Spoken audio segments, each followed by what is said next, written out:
Giriya Summer Sale. Buy any AC and get free 2 nights, 3 days holiday package. திரு துக்ளக் ரமேஷ் அவர்களும் இணைந்திருக்கிறார். திரு ரமேஷ் 2 வாரம் time கேட்டிருக்கிறாரு. அது ஒரு ரீசனபிள் டைமா பார்க்க முடியும். ஆளுநர் தான் டைம் ஸ்டிப்புலேட் பண்ணி கொடுப்பாருங்கிறதையும் பார்க்கிறோம். நம்ம நிறைய முந்தைய கேசஸ்ல பார்த்திருக்கோம். நம்பர்ஸ் பத்தின கேள்வி இருக்கும்பொழுது முதல்ல ஒரு ஸ்வேரிங் இன் செரமனி நடத்தி விட்டு நீங்க ஃப்ளோர்ல நிறுவீங்கன்னு ஆளுநர்கள் சொல்லியதை நம்ம பார்த்திருக்கோம். அப்கோர்ஸ் திரு ஜுபேர் சொன்னது போல இதெல்லாம் ஆளுநருடைய ப்ரெரோகேட்டிவ்ல வரக்கூடிய வாய்ப்பு இருக்கு. ஆனால் இந்த கிவன் சிச்சுவேஷன் திரு விஜய் கிட்ட, தமிழக வெற்றி கழகத்துக்கிட்ட இந்த பெரும்பான்மை இல்லை. ஆனா இன்னைக்கு மற்ற கட்சிகள், வேற அலையன்ஸ்ல இருக்கக்கூடிய கட்சிகள் கிட்ட இருந்து அந்த நம்பரை பெறக்கூடிய வாய்ப்பு இருக்கு. நிறைய பெர்மிட்டேஷன் காம்பினேஷனை பார்க்கிறோம். ஆனால் இந்த சூழல்ல திரு விஜய்க்கு பெரும்பான்மை நிரூபிப்பது அப்படிங்கிறது இல்ல நம்பரை பெறுவதுங்கிறது ரொம்ப சவாலானதுன்னு நீங்க கருதுறீங்களா?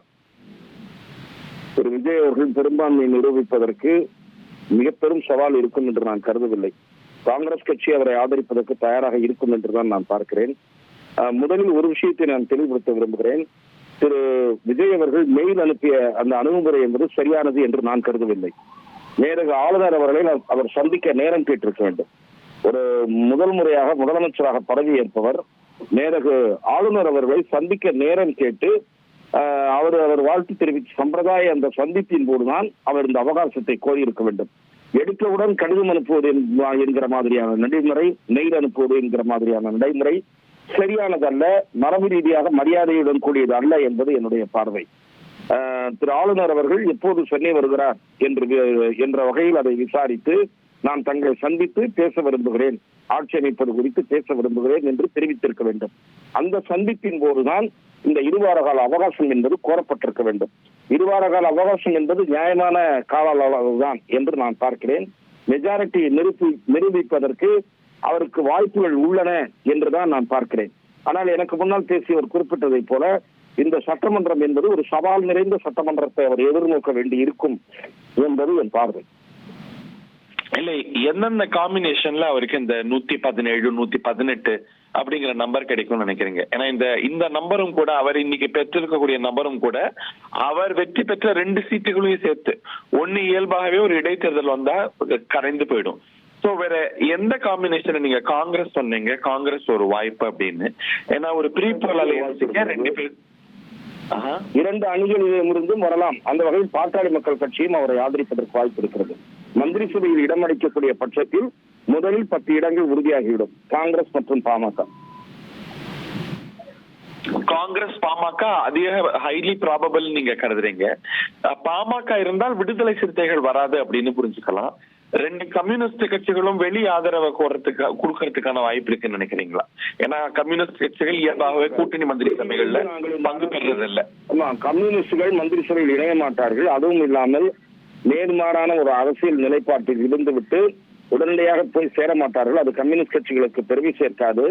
ஆகவே கம்யூனிஸ்ட் கட்சியினர் பிரச்சனையின் அடிப்படையில் இந்த அரசை நாங்கள் ஆதரிப்போம், முதலில் இந்த அரசு பதவியேற்பதற்கு எங்கள் ஆதரவை வழங்குகிறோம், பிறகு எங்களது ஆதரவு ஒவ்வொரு பிரச்சனையின் அடிப்படையிலும் இருக்கும் என்று கூறி அந்த நிலைப்பாட்டை எடுப்பதற்கான சாத்தியக்கூறுகள் அதிகம் என்று என்னிடத்திலே பேசிய ஒரு மார்க்சிஸ்ட் தோழர் ஒருவர் பெயர் குறிப்பிட விரும்பவில்லை. அவர் முன்பு பதவிகளை வகித்தவர்.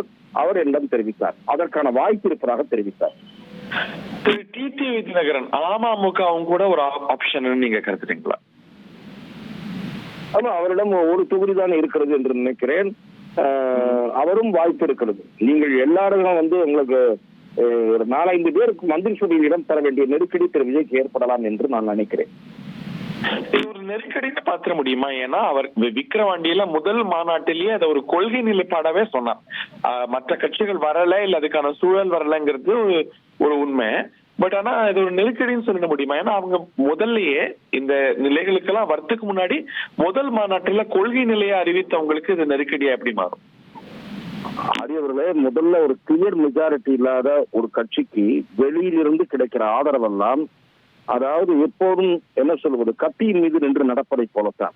ஆகவே அது அவ்வளவு சுலபமான பணி அல்ல.